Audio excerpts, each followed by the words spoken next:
दिल्ली के एम्स की चौथी मंजिल से अपनी जान गंवाने वाले दैनिक भास्कर के पत्रकार तरुण सिसोदिया की पत्नी को दिल्ली के बीजेपी प्रदेश अध्यक्ष आदेश गुप्ता ने आर्थिक मदद के तौर पर 2 लाख रुपए का चेक प्रदान किया और उनके घर पर पहुंचकर उनके परिजनों को सांत्वना दी।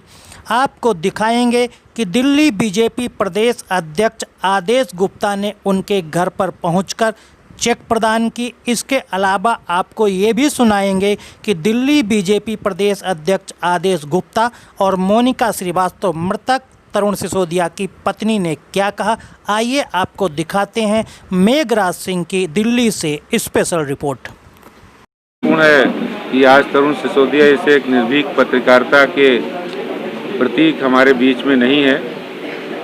आज हम लोगों ने उनके परिवार में आकर उनके प्रति एक हार्दिक संवेदना प्रकट की है और भारतीय जनता पार्टी की ओर से आश्वासन दिया है कि हम लोग उनके परिवार के साथ, उनके दुख तकलीफ के साथ हैं। दुख की इस घड़ी में पार्टी उनके साथ खड़ी है और भविष्य में भी जो भी पारिवारिक दिक्कतें आती हैं उनका भी साथ देने के लिए हम पूरी तरह से उनको हमने किया है, पार्टी के नाते भी किया और व्यक्तिगत रूप में भी किया है।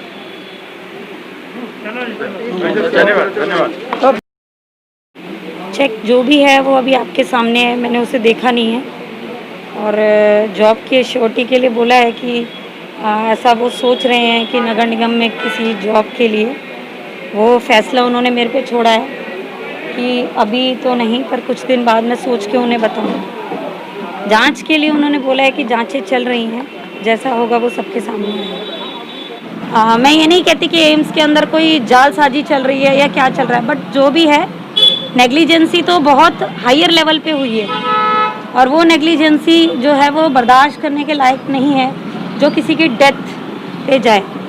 मैं फिर अभी आप लोगों के माध्यम से यही कहना चाहती हूँ कि जो भी मीडिया के अंदर चल रहा है कि वो सुसाइड है, प्लीज़ बिना परिवार के कंफर्म किए बिना आप लोग कुछ भी ना चलाइए, क्योंकि वो कोई सुसाइड नहीं है। वो व्यक्ति किन हालातों में वहाँ से भाग रहा था अपनी जान बचाने के लिए, क्यों वो वहाँ से कूदा, वो अपनी जो भी चीज़ें आपको चाहिए वो ले लो।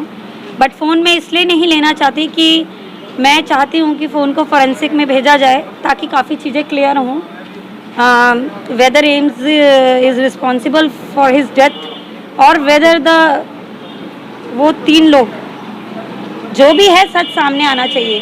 हॉस्पिटल में उनकी किस तरीके की बातें किसी से हो रही थी, क्या हो रही थी, सुनने में आ रहा है कि हॉस्पिटल के अंदर भी उन पर दबाव बनाया जा रहा था ऑफिस का कि आप वार्ड में रह के क्या करेंगे, न्यूज़ बनाइए, रिपोर्टिंग कीजिए। और आप सब जर्नलिस्ट हैं, मैं जानती हूँ कि मुझे आप लोगों को बहुत ज़्यादा ये बताने की ज़रूरत नहीं है कि एक जर्नलिस्ट जब स्वयं और यहाँ से भागने की कोशिश कर रहा था और जो भी हुई है ये मुझे नहीं पता कि क्या हुआ है, बट एक ट्रेजेडी जो होती है, मिस हैपनिंग जैसी होती है, उसने वहाँ पर अपना रूप ले लिया। दूसरी चीज़, मैंने कहीं किसी न्यूज़पेपर के अंदर ये भी पढ़ा था कि कोरोना की रिपोर्टिंग करते करते फिर वो परिवार में कहीं मिलने गया, किसी परिवार में अपने किसी रिश्तेदार के गया और वहाँ से साथ में कोरोना ले आया। एक जानकारी के लिए एक बात बता दूं कि वो परिवार से निकल के कहीं किसी रिश्तेदार के घर नहीं गए हैं इतने समय तक। तो ये अपने आप जो मनगढ़ंत कहानियाँ बनती हैं कि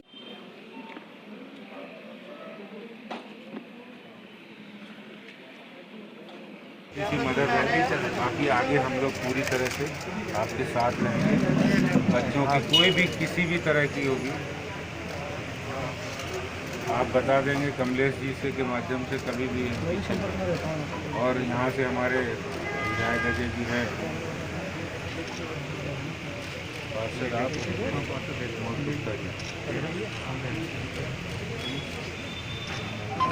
एक परिवार की तरह हम लोग साथ रहेंगे।